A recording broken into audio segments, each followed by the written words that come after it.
La primera pregunta que me surgió cuando me reencontré con esta lectura, porque es un libro que se lee en la adolescencia. Me pasó a mí y lo consulté con gente más joven que yo y lo mismo, fue una lectura muy de la adolescencia. Y bueno, dije, ¿qué tiempos, a qué nos lleva esta gran caminata que es Siddhartha? Es una novela de salir a caminar y hacerse preguntas. Y eso es lo que nos pasa cuando estamos en esa etapa, que son angustias, son preguntas, y son además preguntas que no tienen respuesta. No queda más remedio que crecer. Este libro te lleva a una conexión muy profunda, no solo con la espiritualidad, que tal vez es una etapa donde uno se pone más poético, donde hay más dramas que podríamos llamar existenciales. Y Hess hace una operación con Siddhartha que además es muy íntima, creo que era algo que le estaba pasando a Hess, que hace que no solamente recorra esta espiritualidad o estas preguntas existenciales, sino también acerca de su cuerpo, de la sexualidad, de la relación con la naturaleza. O sea, se pregunta todo. Va pasando el tiempo, van pasando los años. También es un libro de la amistad y eso creo que también importa muchísimo en la adolescencia, son los vínculos. ¿Y qué es lo que pasa en los vínculos? Él empieza como a comprender que con Govinda, con su gran amigo Govinda, es con quien se emprende la caminata, y en la adolescencia se emprende la caminata de la vida con otros,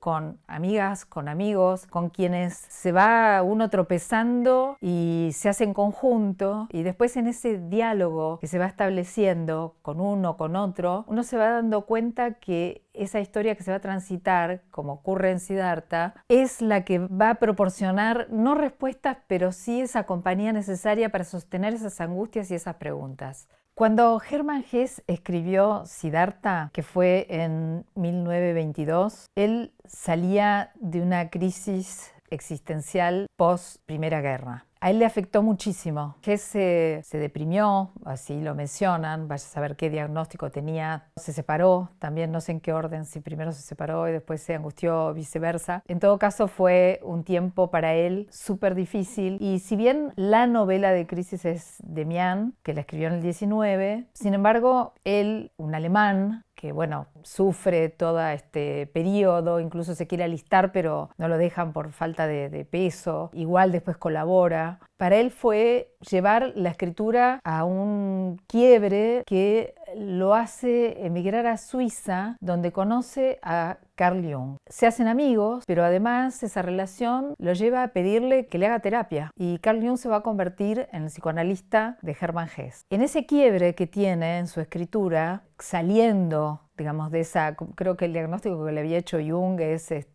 neurosis. Creo que todos somos neuróticos, así que bueno, no es un diagnóstico muy especial. Tal vez en esa época eran las primeras veces que se mencionaba la palabra neurosis, se había acuñado. Ese quiebre implica para Hesse que su escritura se vuelva un proceso de sanación. Ese es el sentido que le va a dar. Y ahí comienza Siddhartha. Se empieza a escribir como proceso de sanación. Muy influido, yo creo que fue una gran influencia, no solamente la amistad en su proceso, como dijimos, de terapia, sino también está dentro de Siddhartha todo lo que Jung iba elaborando. Los arquetipos, procesos de cruce entre lo espiritual y los opuestos también, porque Jung empieza a trabajar el sentido de la unión de los opuestos. O sea, Hesse en Siddhartha hace justamente este trabajo, esta operación literaria, pero de profunda reflexión. Pero es que el cuerpo, la naturaleza se oponen a la espiritualidad y a la mente. Bueno, en Siddhartha él dice no. Esto se va resolviendo y bueno, ahí lo encontramos claramente a Jung. En esta sanación simbólica que empezó a significar para Hesse la escritura y esta relación con Carl Jung, hay que pensar que Carl Jung ya en el 12, en el 19 estaba escribiendo libros como, por ejemplo, los símbolos de la transformación. O sea, ya aparecían libros de Jung que podemos nombrar varios, donde se va trabajando el simbolismo y los arquetipos. Esto van a encontrar en Siddhartha. Elegí un fragmento de Siddhartha para leer porque hacia el final él llega a un río. Bueno, uno se identifica en las lecturas y a mí también me pasó que llegué a un río o un río llegó a mí, y es ahí donde él se vuelve un barquero y empieza a cruzar ida y vuelta constantemente ese río, y es en ese momento donde comprende la unidad de todas las cosas. Si una garza pasaba volando sobre el bosque de bambúes, Siddhartha la cogía en su alma y volaba con ella sobre el bosque y las montañas. Era el mismo garza, devoraba peces, sufría el hambre de la garza, hablaba el lenguaje de las garzas y moría como el ave. Yacía un chacal muerto en la orilla arenosa. El alma de Siddhartha se introducía en el cadáver. Era un chacal muerto. Yacía sobre la orilla, se hinchaba, apestaba, se descomponía. Finalmente, destrozado por las hienas y desollado por los buitres, se convertía en osamenta, en polvo que se esparcía por el campo. Y el alma de Siddhartha regresaba después de haber estado muerta, de haberse descompuesto y convertido en polvo, tras haber probado la turbia embriaguez del ciclo de las transmutaciones. Y entonces aguardaba con una sed nueva, como un cazador, la salida que le permitiera evadirse del ciclo, la brecha que marcara el fin de las causas y el principio de una eternidad sin dolor. Mataba sus sentidos y sus recuerdos, se escurría de su yo adoptando 1000 formas distintas y era sucesivamente animal, carroña, piedra, madera y agua. Y al despertar se reencontraba siempre a sí mismo. Brillara el sol o la luna, volvía a ser él y a sumirse en el ciclo. Volvía a sentir sed, a superarla y a sentirla de nuevo.